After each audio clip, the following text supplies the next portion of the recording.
Pemirsa, seorang anggota kepolisian tega membunuh ibu kandungnya di Cilengsi, Bogor, Jawa Barat. Pelaku memang dikenal meresahkan warga sekitar karena kerap berbuat onar.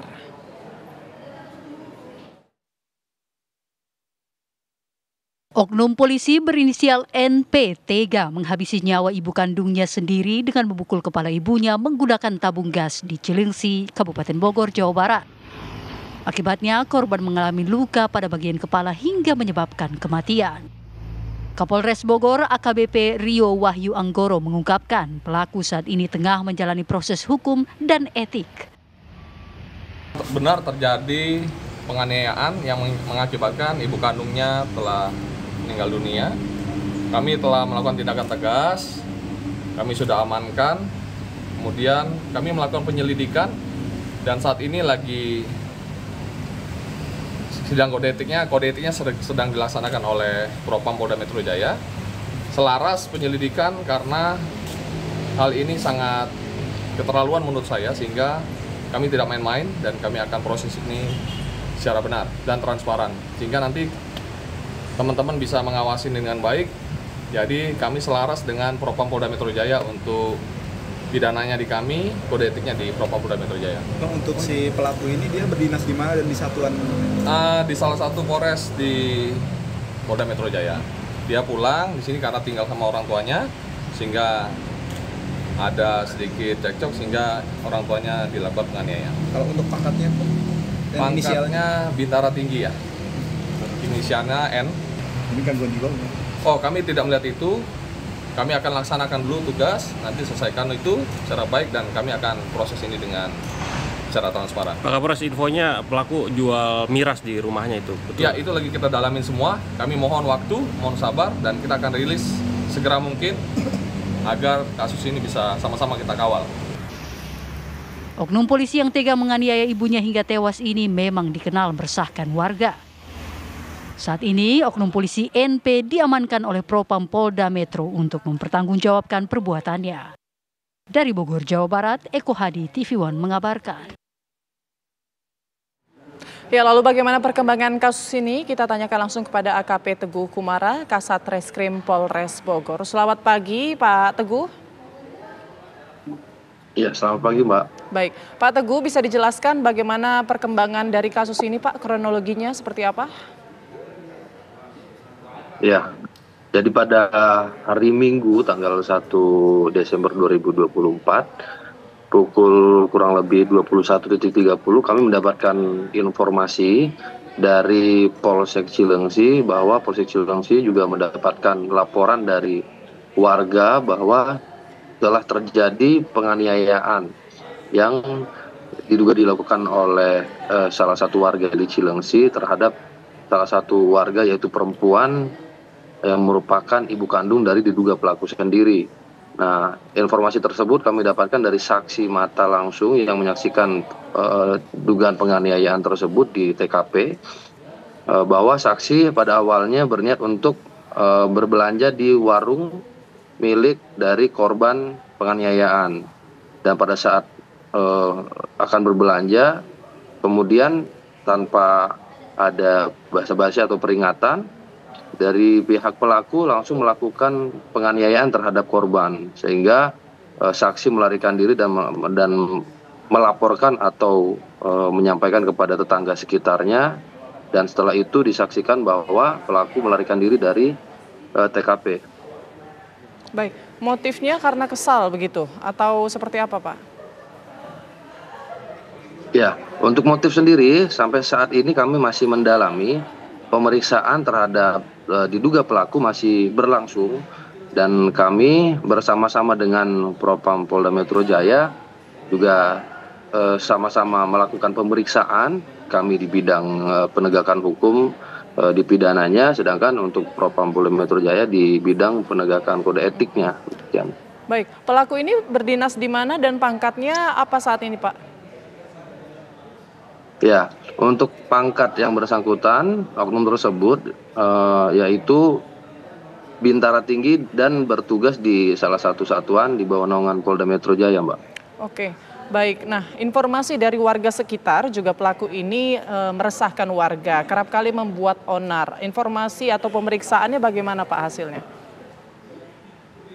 Ya, untuk informasi tersebut kami sedang dalami juga dan pasti akan kita dalami terus. Namun saat ini kami masih fokus Pak, sementara ke peristiwa yang terjadi terkait penganiayaan yang menyebabkan meninggal dunia tersebut. Tapi kedepannya pastinya kami akan terus mendalami terkait seperti apa perilaku yang bersangkutan diduga pelaku di sekitar tetangganya.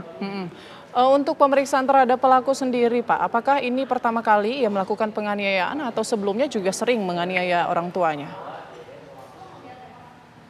Nah, sampai saat ini yang kami dapatkan informasi, kami belum mendapatkan informasi lain bahwa ada laporan lainnya terkait penganiayaan yang dilakukan oleh diduga pelaku sebelumnya.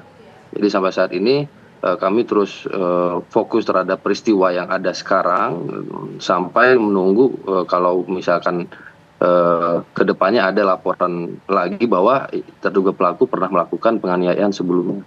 Oke, saat ini sejauh ini Pak sudah memeriksa siapa saja Pak? Tetangga mungkin atau bagaimana hasil pemeriksaannya? Ya, sampai saat ini kami sudah memeriksa 4 saksi Mbak.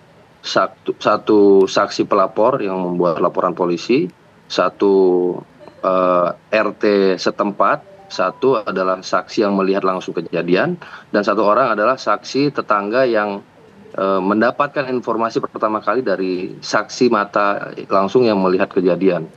Baik, Pak Teguh, kita juga sudah tersambung dengan Ketua RT, ada Pak Hamid. Selamat pagi, Pak Hamid. Oke, Pak Hamid, kita mencoba untuk menghubungi Ketua RT untuk mendengarkan langsung kronologis dan juga informasinya kerap kali membuat onar ya di sekitar lokasi rumah. Pak Teguh, saya kembali ke Pak Teguh. Pak Teguh, kalau seperti ini kasusnya dan terbukti, kemungkinan apa sanksi yang akan dijatuhkan kepada pelaku? Ya, untuk penegakan hukumnya sendiri kami sudah menerapkan pasal sejauh ini Mbak, ada 2 pasal yang kami sangkakan, yaitu yang pertama pasal penganiayaan yang menyebabkan meninggal dunia 351 ayat 3 dengan ancaman 7 tahun penjara, dan kami sandingkan dengan pasal pembunuhan yaitu 338 dengan ancaman 15 tahun penjara. Oke, apakah nanti kemudian akan diberhentikan dengan tidak hormat? Ya, itu sedang kami koordinasikan terus dengan Polda Metro Jaya Mbak, karena dari bidang kode etiknya sedang ditangani juga oleh Propam Polda Metro Jaya. Oke, kan informasinya pelaku ini setelah menganiaya sempat kabur ya Pak, kabur kemana dan bisa dijelaskan pengejaran pelaku seperti apa kemarin? Ya, setelah terjadi penganiayaan tersebut, salah satu warga langsung melaporkan hal tersebut kepada anggota Polsek, sehingga anggota Polsek langsung turun ke lapangan dan mengikuti pick up yang diduga digunakan oleh terduga pelaku melarikan diri. Informasi tersebut kami dapat bahwa yang bersangkutan langsung mengarah ke salah satu warung yang ada masih di seputaran Cilengsi, dan kami sudah langsung berkomunikasi dan berkoordinasi juga dengan Provos Polda Metro Jaya. Akhirnya kami di backup oleh Provos Polda Metro Jaya dan berhasil mengamankan terduga pelaku di salah satu warung di seputaran Cilengsi, Kabupaten Bogor. Baik, informasinya pelaku ini juga memperjualkan miras ya Pak? Ya, itu masih kami dalami terus Mbak, terkait yang bersangkutan ada informasi menjual miras, demikian. Oke, baik. Kita juga sudah tersambung dengan Ketua RT Pak Hamid. Selamat pagi Pak Hamid. Pagi Bu, pagi. Baik, Pak Hamid, bisa dijelaskan keonaran apa yang kerap kali dilakukan pelaku di lingkungan sekitar dan bagaimana kronologi kejadian pada saat itu Pak Hamid? Ya Bu, ya makasih banyak Bu.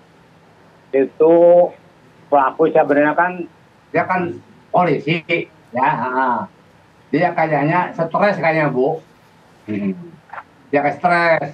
Memang kan Bapak mengenal, dia mau kenal baik sama ibunya, kenal baik. Dia sebetulnya orang sih baik orangnya. Bapak juga belum lama, ada 5 hari yang lalu mah main ke rumahnya, ke rumah pelaku, main. Dia nawarin kopi tuh, sini son itu. Nama Pak Nison kan, polisi. Nah Pak RT, iya bos, saya bilang. Kopi enggak? Wah, saya bilang jangan repot-repot kepala. Kalau kopi saya bikinin.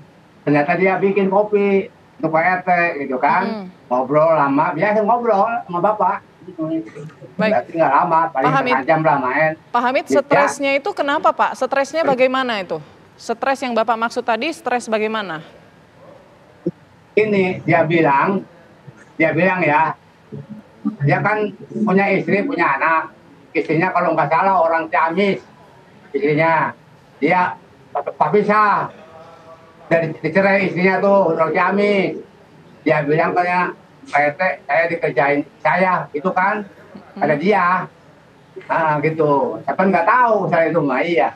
Oke, Ya, dugaannya gitu. stres karena permasalahan keluarga begitu ya Pak Hamid ya? Mungkinan juga. Oke, Iya. baik. Saya minta konfirmasinya Pak Teguh, apakah memang ada dugaan permasalahan keluarga ini jadi pemicu pelaku ini jadi temperamen begitu? Iya. Sampai saat ini kami masih mendalami motif, Mbak. Motif dari pelaku melakukan penganiayaan tersebut. Karena sampai sekarang untuk diduga pelaku sendiri masih dalam pemeriksaan dan masih berlanjut. Kami bersama-sama dengan Propam Polda Metro sama-sama melakukan pemeriksaan, Mbak, terhadap yang bersangkutan. Maka dari itu mungkin agak lama untuk selesai berita acara pemeriksaannya, sehingga kami belum bisa menyampaikan apa motif sebenarnya yang seutuhnya dari hasil pemeriksaan terhadap diduga pelaku.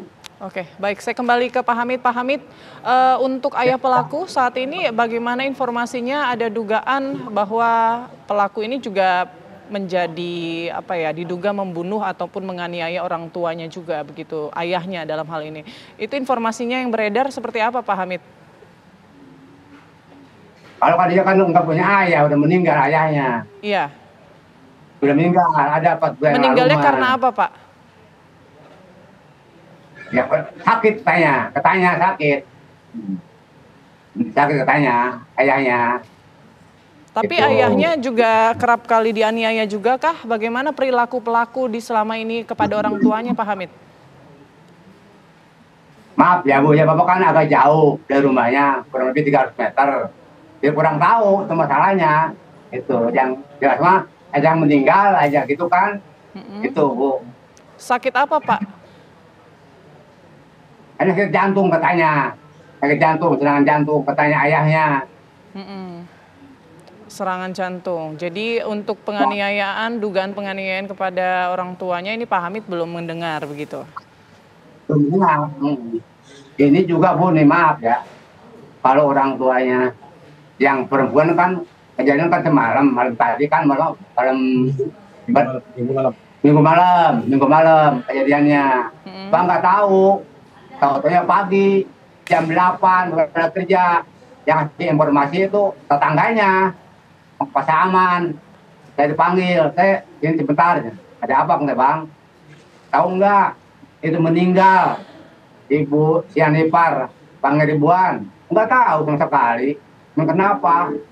Dia aniaya anaknya jadi son kan, pakai 3 kilo, itu udah gitu doang. Tahunya pagi. Oke. Dia malam nggak ada laporan, nggak ada. Baik. Kalau untuk jual beli miras benar nggak Pak RT? Pelaku ini memang memperjualbelikan miras? Ya itu kalau itu saya kurang tahu. Yang jadi dia jualan tembakau aja gitu. Bahasa kacang, roti, minum kecil kayak botol gitu kan, Fanta. Kalau Bapak nggak tahu kalau saya itu mah. Oke, baik. Terima kasih banyak Pak Hamid selaku Ketua RT setempat dan juga Pak Teguh Kumara, AKP Teguh Kumara selaku Kasat Reskrim Polres Bogor. Terima kasih banyak. Sehat selalu Bapak-bapak.